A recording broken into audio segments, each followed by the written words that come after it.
Kia's all-new Rio isn't actually all that all-new. Well, at least not under the bonnet.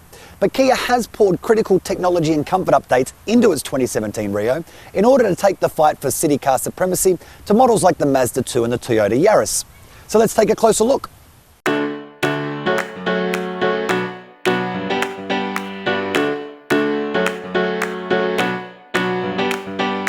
The Rio still arrives in 3 trim levels, starting with the entry-level S, available with an automatic or a manual transmission, before stepping up to the auto-only SI and top-spec SLI trim levels.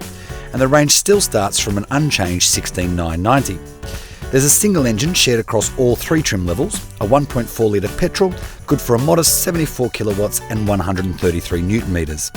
A major exterior redesign has seen the Rio's grille reshaped to be both thinner and wider, while the whole car has been given a Euro-style makeover, including LED daytime running lights on all but the entry-level model, and we think it looks terrific from the outside. The interior, though, is still built to a fairly obvious price point, with an uncluttered but fairly basic dash awash with hard plastics, even in the most expensive model. While the headline-grabbing stuff has happened in the front, namely that 7-inch touchscreen, now with Apple CarPlay and Android Auto for the first time, regardless of the trim level, the newly designed and driver-angled dash, and the standard satellite navigation on everything but the entry-level car, some equally important stuff has happened back here. Namely, the wheelbase has grown by 10mm, while the car itself has grown by 15mm, and that means there's more legroom here than ever before, and headroom and shoulder room is ample too. That said, life is going to get a little squishy if you try to go 3 across. The Rio's 2 cup holders are shared between front seat passengers, but there's room in all doors for bottles. There's 2 ISOFIX attachment points, 1 in each window seat, as well as this handy USB charge point for back seat riders. Now, luggage space is 325 litres with those rear seats up, but that grows to 980 litres with the 60/40 seats folded flat.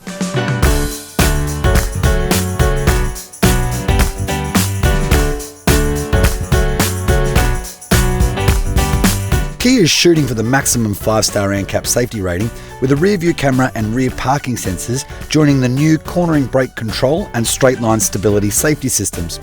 Autonomous braking, though, is noticeably absent, even on the high specification vehicles. Like all Kias, this 4th generation Rio has been tuned locally, with the brand's Aussie HQ tweaking the ride setup to better suit our road surfaces, and we think they've done a sensational job. The steering especially is outstanding, while the firmish suspension, it adds a little bit of sportiness to the drive experience. The engine and 4-speed automatic gearbox in this car are carried over from the outgoing model, and to be honest, they're starting to show their age just a little bit.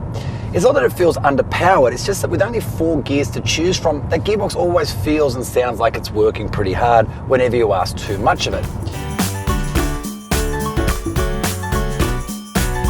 But there's a real solidity to the way this car drives. The steering's actually really nicely weighted and it feels connected to the road below. And the road noise, it isn't intrusive at all.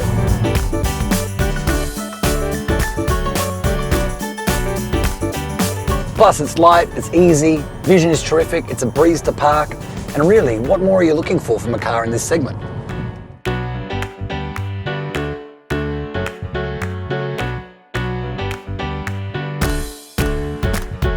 Bigger, more composed from behind the wheel, and with a heap of new technology sure to impress its target market, the all-new Rio is bound to shake up the small car segment.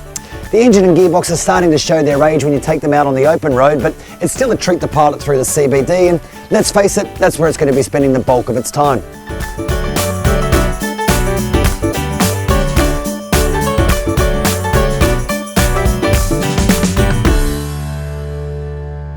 To read the full review, click here, and don't forget to subscribe to stay on top of all our latest videos.